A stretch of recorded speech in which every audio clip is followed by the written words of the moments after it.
Welcome to my channel life lesson PSC coaching. Let's begin. ഇന്ന് നമ്മൾ പഠിക്കാൻ പോകുന്നത് ഭരണഘടന വഴിയും വഴികാട്ടിയും എന്നുള്ള ചാപ്റ്ററാണ്. അപ്പോൾ ഇതിൻ്റെ ആദ്യത്തിൽ തന്നെ ഗാന്ധിജിയുടെ ഒരു വാക്കാണ് കൊടുത്തിട്ടുള്ളത്. എന്താണ് അദ്ദേഹം പറയുന്നത്? അദ്ദേഹത്തിൻ്റെ യങ് ഇന്ത്യ എന്ന് പറയുന്ന യങ് ഇന്ത്യ ആരുടെയാണ്? മഹാത്മാഗാന്ധിയുടെയാണ്. അദ്ദേഹത്തിൻ്റെ ആ പുസ്തകത്തിൽ അദ്ദേഹം പരാമർശിച്ചിട്ടുള്ള ഒരു വാക്കാണിത്. നമുക്ക് നോക്കാം. എല്ലാ പ്രതിസന്ധിയിൽ നിന്നും രക്ഷകർതൃത്വത്തിൽ നിന്നും ഇന്ത്യയെ മോചിപ്പിക്കുന്ന ഒരു ഭരണഘടനയ്ക്കായി ഞാൻ പരിശ്രമിക്കും. ഏറ്റവും ദരിദ്രരായ മനുഷ്യർക്ക് രാജ്യത്തെ രൂപപ്പെടുത്തുന്നതിൽ കാര്യക്ഷമമായ ശബ്ദമുണ്ടാവുകയും രാജ്യം അവരുടേതാണെന്ന് അവർക്ക് തോന്നുകയും ചെയ്യണം. ഉച്ചനീചത്വങ്ങളില്ലാതെ എല്ലാ സമുദായക്കാരും തികഞ്ഞ സൗഹാർദ്ദത്തോടെ ജീവിക്കുന്ന ഇന്ത്യക്കായാണ് എൻ്റെ പരിശ്രമം. തൊട്ടുകൂടായ്മയുടെയും ലഹരി വസ്തുക്കളുടെയും ശാപമില്ലാത്ത ഇന്ത്യ. പുരുഷന്മാരുടെ അവകാശങ്ങൾ അതേപോലെ സ്ത്രീകൾക്കും അനുഭവിക്കാനാകുന്ന ഇന്ത്യ. അപ്പോൾ ഇതാണ് മഹാത്മാഗാന്ധി പറഞ്ഞത്. എല്ലാ പ്രതിസന്ധിയിൽ നിന്നും രക്ഷകർതൃത്വത്തിൽ നിന്നും ഇന്ത്യയെ മോചിപ്പിക്കുന്ന ഒരു ഭരണഘടനയ്ക്കായി ഞാൻ പരിശ്രമിക്കും. ഇതാരുടെ വാക്കുകളാണെന്ന് ചോദിച്ചാൽ ആരുടെയാണ്? മഹാത്മാഗാന്ധിയുടെയാണ്. അദ്ദേഹം ലക്ഷ്യമിട്ട ഭരണഘടനയിൽ എന്തെല്ലാം ആശയങ്ങൾ ഉണ്ടാകണമെന്നാണ് അദ്ദേഹം ആഗ്രഹിച്ചത്? പരമാധികാരം, തുല്യത, സാഹോദര്യം, ലിംഗനീതി, അങ്ങനെ കുറേ കാര്യങ്ങൾ. അടുത്തത് ഭരണഘടന സ്വാതന്ത്ര്യ സമര സേനാനികളുടെ സ്വപ്നം. ബ്രിട്ടീഷ് ആധിപത്യത്തിനെതിരെ ഉയർന്നു വന്ന ആദ്യത്തെ ബഹുജന സമരമായിരുന്നു 1857 ഒന്നാം സ്വാതന്ത്ര്യ സമരം. സൈനികർ, ഗോത്രവർഗക്കാർ, രാജാക്കന്മാർ, പ്രഭുക്കന്മാർ, കർഷകർ തുടങ്ങി നിരവധി വിഭാഗങ്ങളാണ് സമരത്തിൽ പങ്കാളികളായത്. ജനങ്ങൾക്കിടയിൽ മതസൗഹാർദ്ദത്തിലൂന്നിയുള്ള ദേശീയബോധം വളർത്തുന്നതിന് ഈ സമരം സഹായകമായി. ദേശീയബോധം ശക്തിപ്പെട്ടതോടെ വൈദേശിക ആധിപത്യത്തിനെതിരെ ഇന്ത്യയുടെ വിവിധ ഭാഗങ്ങളിൽ ധാരാളം പ്രാദേശിക സംഘടനകൾ രൂപപ്പെട്ടു.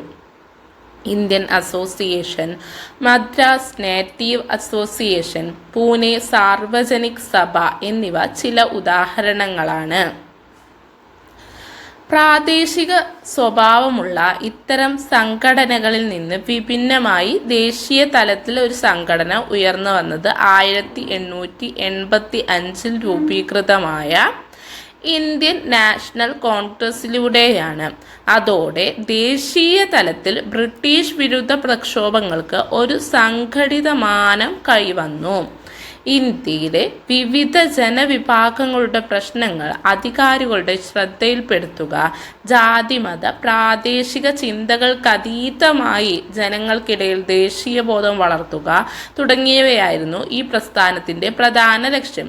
വിദേശഭരണം അവസാനിപ്പിക്കുക എന്നതു മാത്രമല്ല, മെച്ചപ്പെട്ട സാമൂഹിക രാഷ്ട്രീയ ജീവിതം ഓരോ ഇന്ത്യക്കാരനും ഉറപ്പാക്കുക എന്നതും സ്വാതന്ത്ര്യ സമര പ്രസ്ഥാനത്തിൻ്റെ പ്രധാന ലക്ഷ്യങ്ങളിൽ ഒന്നായിരുന്നു.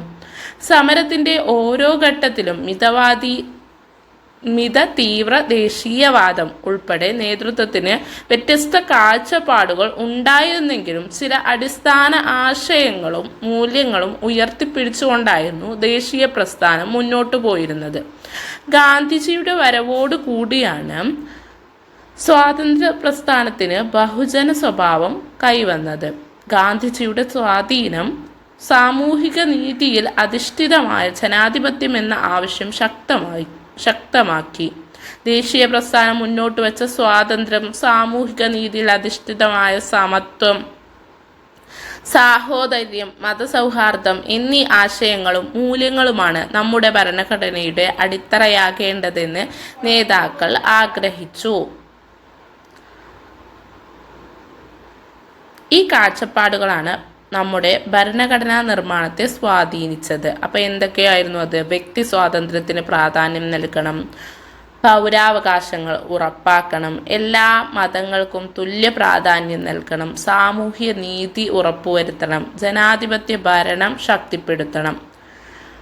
ഭരണഘടനയുടെ മുൻഗാമി നമുക്കറിയാം. 1900 ഇതിലെന്താണ് ഈ കുട്ടി പറയുന്നത് എന്ന് ആദ്യം നോക്കാം. 1947 ഓഗസ്റ്റ് 15 അല്ലേ നമുക്ക് സ്വാതന്ത്ര്യം കിട്ടിയത്? പക്ഷേ ഭരണഘടന നിലവിൽ വന്നത് 1950 ജനുവരി 26. അപ്പോൾ സ്വാതന്ത്ര്യം നേടി 2.5 വർഷത്തോളം എന്തായിരുന്നു ഇന്ത്യയുടെ ഭരണഘടനയും നിയമവും? അതാണ് ബ്രിട്ടീഷുകാർ 1935 പാസാക്കിയ ഗവൺമെൻറ് ഓഫ് ഇന്ത്യ ആക്ട് എന്ന നിയമസംഹിത. റിപ്പബ്ലിക് ആയി മാറും വരെ നമ്മുടെ രാജ്യം പിന്തുടർന്നത് ഇതാണ്. നമ്മുടെ ഭരണഘടനയുടെ പല ആശയങ്ങളും വ്യവസ്ഥകളും ഈ നിയമത്തിൽ നിന്നാണ് എടുത്തിരിക്കുന്നത്. 1950 ജനുവരി 26 നമ്മുടെ ഭരണഘടന എന്ത് ചെയ്തത്? നിലവിൽ വന്നത്. എത്ര? 1950 ജനുവരി 26. അപ്പോൾ നമുക്ക് ഗവൺമെൻറ് ഓഫ് ഇന്ത്യ ആക്ട് 1935 പ്രത്യേകതകൾ നോക്കാം. അതിൽ 321 വിഭാഗങ്ങളും 10 പട്ടികകളും ഉണ്ടായിരുന്നു.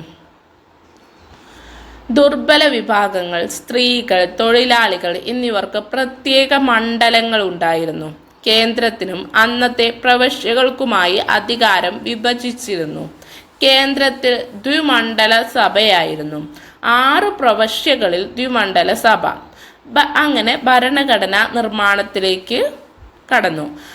അതിന് ആദ്യമായിട്ട് നമുക്കറിയാം ക്യാബിനറ്റ് മിഷൻ 1946 അധികാര കൈമാറ്റം ചർച്ച ചെയ്യുന്നതിനായി ഇന്ത്യ സന്ദർശിച്ച ക്യാബിനറ്റ് മിഷന്റെ പ്രധാന നിർദ്ദേശങ്ങളിലൊന്നായിരുന്നു സ്വതന്ത്ര ഇന്ത്യക്കായുള്ള ഒരു നിയമ സംഹിത. ഈ ലക്ഷ്യം മുൻനിർത്തിയാണ് ഭരണഘടനാ നിർമ്മാണ സഭ രൂപീകൃതമായത്. നിർമ്മാണ കാലയളവ്. ഇനി അതിൻ്റെ ഭരണഘടനാ നിർമ്മാണ സഭയുടെ പ്രത്യേകതകൾ. അപ്പോൾ ആദ്യം വരുന്നത് കാലയളവ് എത്രയാണ്? 2 വർഷവും 11 മാസവും 17 ദിവസവും എടുത്തിട്ടാണ് ഭരണഘടന നിർമ്മിച്ചത്. 2 വർഷവും 11 മാസവും 17 ദിവസവും. ആദ്യ സമ്മേളനം നടക്കുന്നത് 1946 ഡിസംബർ 9. തിരഞ്ഞെടുക്കപ്പെട്ട അധ്യക്ഷൻ ഡോക്ടർ രാജേന്ദ്ര പ്രസാദ് ആയിരുന്നു. എന്നത്തെ സമ്മേളനത്തിലെ 1946 ഡിസംബർ 9 സമ്മേളനത്തിൽ തിരഞ്ഞെടുക്കപ്പെട്ട അധ്യക്ഷൻ ആരാണ്? ഡോക്ടർ രാജേന്ദ്ര പ്രസാദ്. ഭരണഘടന അംഗീകരിച്ച് ഒപ്പുവെക്കുന്നത് 1949 നവംബർ 26. അപ്പോൾ ഭരണഘടനാ ദിനമായിട്ട് നമ്മൾ ആചരിക്കുന്നത് എന്നാണ്? നവംബർ 26. നിലവിൽ വന്നത് 1950 ജനുവരി 26. അന്നാണ് എന്ത്? Republic day. Drafting committee chairman doctor BR Ambedkar ആണ്. ആരാണ്? നമുക്കറിയാം ഡ്രാഫ്റ്റിംഗ് കമ്മിറ്റിയുടെ ചെയർമാൻ ആരാണ്? BR അംബേദ്കർ ആണ്. BR അംബേദ്കർ ആണ് 3 വട്ടമേശ സമ്മേളനത്തിലും പങ്കെടുത്തത്. Doctor BR Ambedkar. ലോകത്തിലെ ഏറ്റവും മികച്ച ഒന്നാകണം നമ്മുടെ ഭരണഘടന എന്ന ആഗ്രഹം അത് എഴുതി തയ്യാറാക്കാൻ നിയോഗിക്കപ്പെട്ട ഭരണഘടനാ നിർമ്മാണ സഭയ്ക്ക് ഉണ്ടായിരുന്നു. നമ്മുടെ ഭരണഘടനയുടെ മുഖ്യ ശില്പിയായ ഡോക്ടർ BR അംബേദ്കർ 60ഓളം രാജ്യങ്ങളിലെ 60ഓളം രാജ്യങ്ങളിലെ ഭരണഘടനകൾ വിശദ പഠനത്തിന് വിധേയമാക്കുകയുണ്ടായി. മറ്റു രാജ്യങ്ങളിൽ രൂപപ്പെട്ട ഭരണഘടനയുടെ നല്ല വശങ്ങൾ നമ്മുടെ ഭരണഘടനയിലേക്ക് സ്വീകരിക്കുകയായിരുന്നു അദ്ദേഹത്തിൻ്റെ ഉദ്ദേശ്യം. ഇന്ത്യയുടെ വൈവിധ്യം, ചരിത്ര പാരമ്പര്യം, സംസ്കാരം തുടങ്ങിയ കാര്യങ്ങൾ കൂടി പരിഗണിച്ചാണ് വിദേശ ഭരണഘടനകളിലെ ആശയങ്ങൾ നാം സ്വീകരിച്ചിരിക്കുന്നത്. ഇനി നാം സവിശേഷതകൾ ഒട്ടേറെ. നമ്മുടെ ഭരണഘടനയ്ക്ക് എന്തുണ്ട്? ഒത്തിരി സവിശേഷതകളുണ്ട്. എന്തൊക്കെയാണത്? ലോകത്തെ ഏറ്റവും വലിയ എഴുതപ്പെട്ട ഭരണഘടനയാണ്. അതായത് ഏറ്റവും വലിയ ലിഖിത ഭരണഘടന ഇന്ത്യയുടേതാണ്.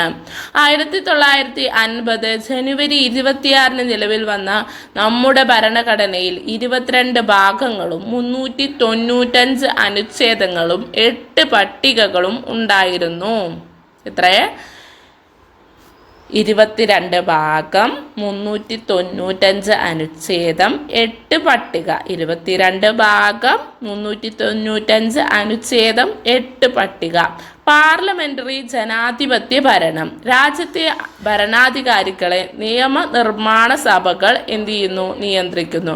എന്താണ് പാർലമെന്ററി ജനാധിപത്യ ഭരണം എന്ന് പറഞ്ഞാൽ? രാജ്യത്തെ ഭരണാധികാരികളെ നിയമനിർമ്മാണ സഭകൾ എന്ത് ചെയ്യുന്നു? നിയന്ത്രിക്കുന്നു. ഇനി അടുത്തത് ഏറ്റവും ഉപരിയായിട്ട് എന്താണ്? ജനങ്ങളുടെ പരമാധികാരം. രാഷ്ട്രത്തിലെ എല്ലാ അധികാരങ്ങളും ഉദ്ഭവിക്കുന്നത് എവിടെ നിന്നാണ്? ജനങ്ങളിൽ നിന്നാണ്. എന്താണ് പരമാധികാരം എന്ന് ഇതുകൊണ്ട് ഉദ്ദേശിക്കുന്നത്? രാഷ്ട്രത്തിൻ്റെ എല്ലാ അധികാരങ്ങളും എവിടെ നിന്നാണ്? ജനങ്ങളിൽ നിന്നാണ്. മൗലികാവകാശങ്ങൾ. ഓരോ വ്യക്തിക്കും രാഷ്ട്രം ഉറപ്പുവരുത്തേണ്ട ചില അടിസ്ഥാന അവകാശങ്ങളാണ് മൗലികാവകാശങ്ങൾ. എന്താണ് മൗലിക കടമകൾ? ഓരോ വ്യക്തിയും രാഷ്ട്രത്തോടും സമൂഹത്തോടും പാലിക്കേണ്ട ഉത്തരവാദിത്വങ്ങൾ. മാർഗനിർദ്ദേശക തത്വങ്ങൾ. സാമൂഹിക സാമ്പത്തിക അവകാശങ്ങൾ ഉറപ്പുവരുത്തുന്നതിനായി രാഷ്ട്രത്തിന് നൽകിയിരിക്കുന്ന നിർദ്ദേശങ്ങൾ. ഇനി അടുത്തത് നിയമവാഴ്ച. എന്താണ് നിയമവാഴ്ച? എല്ലാ പൗരന്മാരും നിയമത്തിന് വിധേയരാണ്. ആരും നിയമത്തിന് എന്തല്ല? അതീതരല്ല. സാർവത്രിക പ്രായപൂർത്തി വോട്ടവകാശം. അടുത്തത് എന്താണ്? സാർവത്രിക പ്രായപൂർത്തി വോട്ടവകാശം. നിശ്ചിത പ്രായം പൂർത്തിയായ എല്ലാവർക്കും വോട്ട് ചെയ്യാനുള്ള അവകാശം. സ്വതന്ത്രവും നിഷ്പക്ഷവുമായ നീതിന്യായ വ്യവസ്ഥ. നിയമനിർമ്മാണ കാര്യനിർവഹണ വിഭാഗങ്ങളിൽ നിന്നും സ്വതന്ത്രമാക്കപ്പെട്ട കോടതി സംവിധാനം. അതാണ് എന്ത്? സ്വതന്ത്രവും നിഷ്പക്ഷവുമായ നീതിന്യായ വ്യവസ്ഥ. അടുത്തത് ഫെഡറലിസം. എന്താണ് ഫെഡറലിസം? അധികാരം കേന്ദ്രത്തിനും സംസ്ഥാനങ്ങൾക്കുമായി വിഭജിക്കുന്ന സംവിധാനം. അതാണ് ഫെഡറലിസം. ഏക പൗരത്വം. രാജ്യത്ത് ഒരൊറ്റ പൗരത്വമേ ഉള്ളൂ. സംസ്ഥാനങ്ങൾക്കായിട്ട് എന്തില്ല? പ്രത്യേക പൗരത്വമില്ല. ഇനി എന്താ അടുത്തത്? നിയമങ്ങളുടെ ഉറവിടം. നമ്മുടെ ഭരണഘടന രാഷ്ട്രത്തിൻ്റെ അടിസ്ഥാന നിയമ സംഹിതയാണ്. ഭരണഘടനാ വ്യവസ്ഥകൾക്ക് അനുസൃതമായി മാത്രമേ കേന്ദ്ര സംസ്ഥാന സർക്കാരുകൾക്ക് ഏതൊരു നിയമവും നിർമ്മിക്കാൻ കഴിയൂ. സർക്കാരുകൾക്ക് നിയമങ്ങൾ നിർമ്മിക്കാനും നടപ്പിലാക്കാനും കഴിയുന്ന അതിരുകൾ ഭരണഘടന നിർവചിച്ചു നൽകുന്നു എന്നർത്ഥം. നിയമത്തിൻ്റെ വ്യവസ്ഥ എന്ന നിലയിലും സ്രോതസ് എന്ന നിലയിലും പരമോന്നത സ്ഥാനമാണ് എന്തിനുള്ളത്? ഭരണഘടനയ്ക്ക് ഉള്ളത്. ഇനി എന്തൊക്കെ നിയമങ്ങളുണ്ട്? മുകളിൽ പരാമർശിച്ചിട്ടുള്ള എല്ലാ നിയമങ്ങളും ഭരണഘടനാനുസൃതമായിട്ടാണ് എന്ത് ചെയ്തിരിക്കുന്നത്? നിർമ്മിക്കപ്പെട്ടിട്ടുള്ളത്. ഏതൊക്കെയാണ്? വനം വന്യജീവി സംരക്ഷണ നിയമം, ദേശീയ സുരക്ഷാ നിയമം, ബാലവേല നിരോധന നിയമം, ദുരന്ത നിവാരണ നിയമം, ഭക്ഷ്യസുരക്ഷാ നിയമം, ഭൂപരിഷ്കരണ നിയമം, വിവരാവകാശ നിയമം, ബാലനീതി നിയമം, അഴിമതി നിരോധന നിയമം, തൊഴിൽ നിയമം, വിദ്യാഭ്യാസ അവകാശ നിയമം, പരിസ്ഥിതി സംരക്ഷണ നിയമം. ഇതൊക്കെ എന്തിൻ്റെ അടിസ്ഥാനത്തിലാണ്? ഭരണഘടനയുടെ അടിസ്ഥാനത്തിലാണ് നിർമ്മിക്കപ്പെട്ടിരിക്കുന്നത്. ഇനി അടുത്തതെന്താ? ലൈംഗിക കുറ്റകൃത്യങ്ങളിൽ നിന്നും കുട്ടികളെ സംരക്ഷിക്കുന്നതിനുള്ള നിയമം. അത് പോക്സോ ആക്ട് 2012 അത് നമുക്ക് ഇവിടുന്ന് പഠിക്കാം. സുപ്രധാന നിയമങ്ങളിലുള്ളതാണ് ഈ പോക്സോ ആക്ട് ഒക്കെ. അപ്പോൾ കുട്ടികൾക്ക് നേരെ നടക്കുന്ന ലൈംഗിക അതിക്രമങ്ങൾ തടയുവാനും കുറ്റവാളികൾക്ക് തക്ക ശിക്ഷ ഉറപ്പാക്കുവാനും 1989 കുട്ടികളുടെ അവകാശ ഉടമ്പടി ലക്ഷ്യം വെക്കുന്നു. അപ്പോൾ 1989 കുട്ടികളുടെ അവകാശ ഉടമ്പടി എന്തൊക്കെയാണ് ഉറപ്പുവരുത്തുന്നത്? കുട്ടികൾക്ക് നേരെ നടക്കുന്ന ലൈംഗിക അതിക്രമങ്ങൾ തടയുന്നു. അതുപോലെ കുറ്റവാളികൾക്ക് തക്ക ശിക്ഷ എന്ത് ചെയ്യുന്നു? ഉറപ്പാക്കുന്നു. ഇന്ത്യൻ ഭരണഘടന ഉറപ്പു നൽകുന്ന അവകാശങ്ങൾ ലിംഗഭേദമില്ലാതെ നടപ്പാക്കുന്നതിനും ബാലസൗഹൃദ നടപടികൾ ഉൾക്കൊള്ളിച്ചുകൊണ്ടും നിലവിൽ വന്ന നിയമമാണ് POCSO act 2012. Protection of children from sexual offences act 2012. 18 വയസ്സിന് താഴെയുള്ള ഏതൊരാളെയും കുട്ടിയായി നിയമം പരിഗണിക്കുന്നു. അപ്പോൾ 18 വയസ്സിന് താഴെയുള്ള ഏതൊരാളെയും എന്തായിട്ട് പരിഗണിക്കുന്നു? കുട്ടിയായി പരിഗണിക്കുന്നു. ഭയരഹിതമായും സുരക്ഷിതമായും സമൂഹത്തിൽ ജീവിക്കാൻ ഓരോ കുട്ടിക്കും അവകാശമുണ്ട്. അസ്വസ്ഥത ഉളവാക്കുന്നതും സുരക്ഷിതമില്ലാത്തതുമായ സ്പർശനം, നോട്ടം, പ്രവൃത്തി മുതലായവ ഏത് വ്യക്തിയിൽ നിന്നുണ്ടായാലും അവ തിരിച്ചറിയുവാൻ കഴിയണം. ഇത്തരം പ്രവൃത്തികളോട് അരുത് എന്ന് പറയാനും അകറ്റി നിർത്താനും അധികാരികളോട് പരാതിപ്പെടാനും ശ്രദ്ധ പുലർത്തണം. ലൈംഗികാതിക്രമ കേസുകൾ ഉണ്ടായാൽ അവ റിപ്പോർട്ട് ചെയ്യേണ്ടത് വകുപ്പ് 19 പ്രകാരം. വകുപ്പ് 19 പ്രകാരം ലൈംഗികാതിക്രമ കേസുകൾ ഉണ്ടായാൽ അവ റിപ്പോർട്ട് ചെയ്യേണ്ടത് വകുപ്പ് 19 പ്രകാരം സ്പെഷ്യൽ ജുവനൈൽ പോലീസ് യൂണിറ്റോ ലോക്കൽ പോലീസോ ആണെന്ന് നിയമത്തിൽ വിവരിക്കുന്നു. ഏത് പ്രകാരമാണ്? വകുപ്പ് 19 പ്രകാരം ലൈംഗികാതിക്രമ കേസുകൾ ഉണ്ടായാൽ അവ റിപ്പോർട്ട് ചെയ്യേണ്ടത് ആരാണ്? സ്പെഷ്യൽ ജുവനൈൽ പോലീസ് യൂണിറ്റോ ലോക്കൽ പോലീസോ ആണെന്ന് നിയമത്തിൽ വിവരിക്കുന്നു. പോക്സോ കേസുകൾ കൈകാര്യം ചെയ്യുന്ന ഉദ്യോഗസ്ഥർ child welfare police officer CWPO എന്നറിയപ്പെടുന്നു. പോക്സോ കേസുകൾ കൈകാര്യം ചെയ്യുന്ന ഉദ്യോഗസ്ഥർ ചൈൽഡ് വെൽഫെയർ പോലീസ് ഓഫീസർ എന്നറിയപ്പെടുന്നു. കേരള സംസ്ഥാന ബാലാവകാശ സംരക്ഷണ കമ്മീഷൻ പോക്സോ നിയമത്തിൽ 44-ാം വകുപ്പ് പ്രകാരം നിരീക്ഷണ സംവിധാനം പോക്സോ മോണിറ്ററിംഗ് സെല്ല് ഒരുക്കിയിട്ടുണ്ട്. പോക്സോ കുറ്റകൃത്യങ്ങളിൽ ഏർപ്പെടുന്ന ഏതൊരു വ്യക്തിക്കും കഠിന ശിക്ഷ ഈ നിയമം വ്യവസ്ഥ ചെയ്യുന്നു. ഭരണഘടനയുടെ ധർമ്മങ്ങൾ പറഞ്ഞിട്ട് ഒരു മരം കൊടുത്തിട്ടുണ്ട്. അതിലെന്തൊക്കെയാണ് പറയുന്നത്? രാജ്യത്തിന് ദിശാബോധം നൽകുന്ന അടിസ്ഥാന രേഖയായിട്ടാണ് ഭരണഘടനയുടെ ഒരു ധർമ്മം എന്ന് പറയുന്നത്. സ്വേച്ഛാധിപത്യത്തിനും അധികാര ദുർവിനിയോഗത്തിനും എതിരായ സംരക്ഷണ കവചമായി വർത്തിക്കുന്നു. രാജ്യത്തിൻ്റെ അടിസ്ഥാന മൂല്യങ്ങളും ആദർശങ്ങളും നിർവചിക്കുന്നു. ഗവൺമെന്റിന്റെ അധികാരങ്ങളും പരിധികളും വ്യക്തമാക്കുന്നു. പൗരന്മാരുടെ അവകാശങ്ങളും കടമകളും സ്ഥാപിക്കുന്നു. രാജ്യത്തെ എല്ലാ ഭരണ സംവിധാനങ്ങളും ഭരണഘടനയ്ക്ക് വിധേയമാണ് പ്രവർത്തിക്കുന്നത് എന്ന് ഉറപ്പുവരുത്തുന്നു. നാനാത്വത്തിൽ ഏകത്വം സംരക്ഷിക്കുന്നു.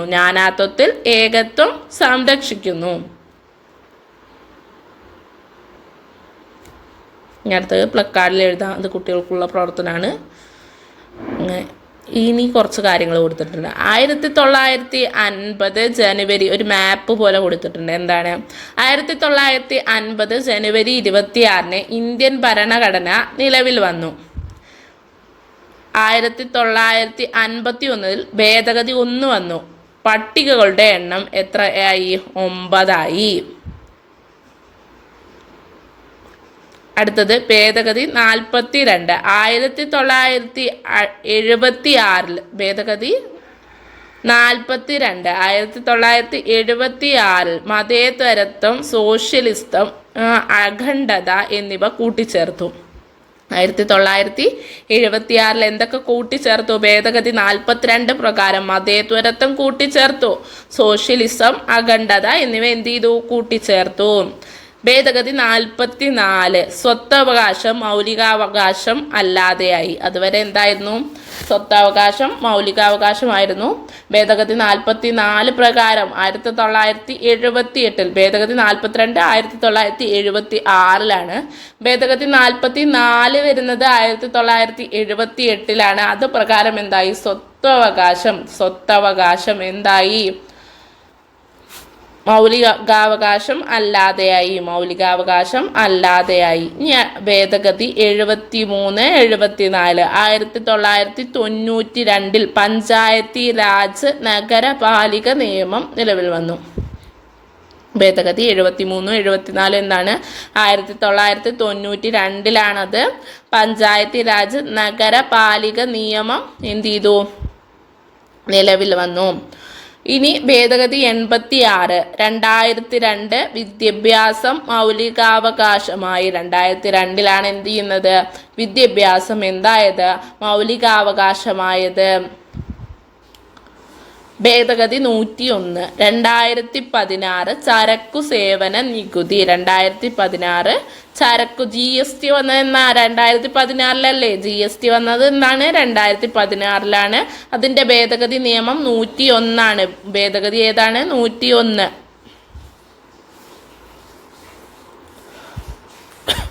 ഇനി ഇവിടെ ഒരു ചോദ്യം പറഞ്ഞിട്ടുണ്ട്, എന്ത് ഭേദഗതി ഏറ്റവും അവസാനം വന്ന ഭരണഘടനാ ഭേദഗതിയെക്കുറിച്ച് ഇവിടെ എഴുതാൻ പറഞ്ഞിട്ടുണ്ട്. അതേതാണെന്ന് എല്ലാവരും കണ്ടെത്തി കമൻറ്റ് ചെയ്യും. കുറച്ച് ചോദ്യങ്ങളൊക്കെ അതിൽ നിന്ന് ചോദിച്ചിട്ടുണ്ട്. ഇനി അടിത്തറ ഇളക്കരുത്. അടിത്തറ എന്ത് ചെയ്യരുത്, ഇളക്കരുത് പറഞ്ഞിട്ട് എന്താ ബോക്സിൽ കൊടുത്തിരിക്കുന്നത്? 1973 കാസർഗോഡ് എടനീർ മഠത്തിൻ്റെ അധിപതിയായിരുന്ന കേശവാനന്ദ ഭാരതി കേരള സർക്കാരിനെതിരെ നൽകിയ കേസിലായിരുന്നു ഭരണഘടനയുടെ അടിസ്ഥാന ഘടനയിൽ യാതൊരു മാറ്റവും വരുത്താൻ പാടില്ലെന്ന് സുപ്രീം കോടതി വിധിച്ചത്. അപ്പോൾ സുപ്രീം കോടതി ഭരണഘടനയുടെ അടിത്തറ ഇളക്കരുത് എന്ന് പറഞ്ഞത് എന്നാണ്? 1973 കാസർഗോഡ് എടനീർ മഠത്തിൻ്റെ അധിപതിയായിരുന്ന കേശവാനന്ദ ഭാരതി കേരള സർക്കാരിനെതിരെ നൽകിയ കേസിലായിരുന്നു ഭരണഘടനയുടെ അടിസ്ഥാന ഘടനയിൽ യാതൊരു വിദ്യാഭ്യാസം മൗലികാവകാശം. വിദ്യാഭ്യാസം മൗലികാവകാശമാക്കപ്പെട്ടത് 2002 86 ഭരണഘടനാ ഭേദഗതി പ്രകാരമാണ്. 2002 86 ഭരണഘടനാ ഭേദഗതി പ്രകാരം എന്തായി? വിദ്യാഭ്യാസം മൗലികാവകാശമായി. ഈ വ്യവസ്ഥകൾ ഭരണഘടനയിൽ 21A വകുപ്പായി ചേർത്തിട്ടുണ്ട്. ഇത് ചോദിക്കാറുണ്ട്. വകുപ്പ് ഏതാണ് വിദ്യാഭ്യാസം മൗലികാവകാശം എന്നുള്ളത്? 21A. ഈ ഭേദഗതി അനുസരിച്ച് 2009 ഓഗസ്റ്റ് 4 എന്തുണ്ടായി? നിലവിൽ വന്ന നിയമമാണ് വിദ്യാഭ്യാസ അവകാശ നിയമം 2009.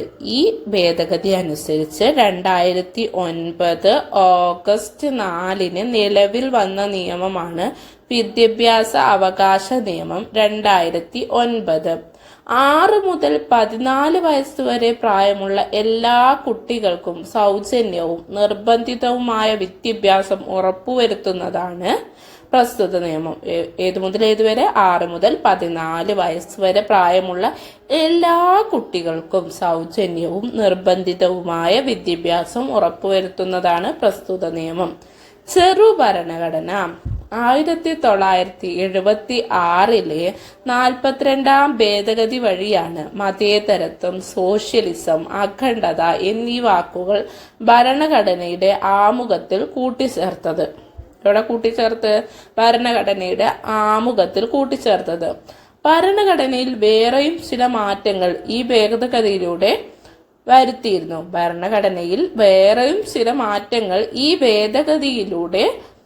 വരുത്തിയിരുന്നു. സുപ്രധാനമായ നിരവധി മാറ്റങ്ങൾ വരുത്തിയതിനാൽ ഈ ഭേദഗതിയെ, അതായത് 1976 42 ഭേദഗതിയെ ചെറുഭരണഘടന മിനി കോൺസ്റ്റിറ്റ്യൂഷൻ എന്ന് വിളിക്കുന്നു.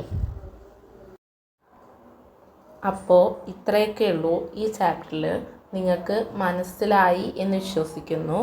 ഭരണഘടന വഴിയും വഴികാട്ടിയും എന്നുള്ള ഈ ചാപ്റ്ററിൽ നിന്ന് എന്തായാലും ഒരു ക്വസ്റ്റ്യൻ ഉറപ്പാണ്. അപ്പോൾ നന്നായി പഠിക്കുക. മനസ്സിലായിട്ടില്ലെങ്കിൽ ഒന്നും കൂടി ഒരു 2x ഇട്ടിട്ട് കേട്ട് നോക്കുക. അപ്പോൾ ഒന്നും കൂടിയും തറാവും. അപ്പോൾ ഓക്കെ, ബൈ.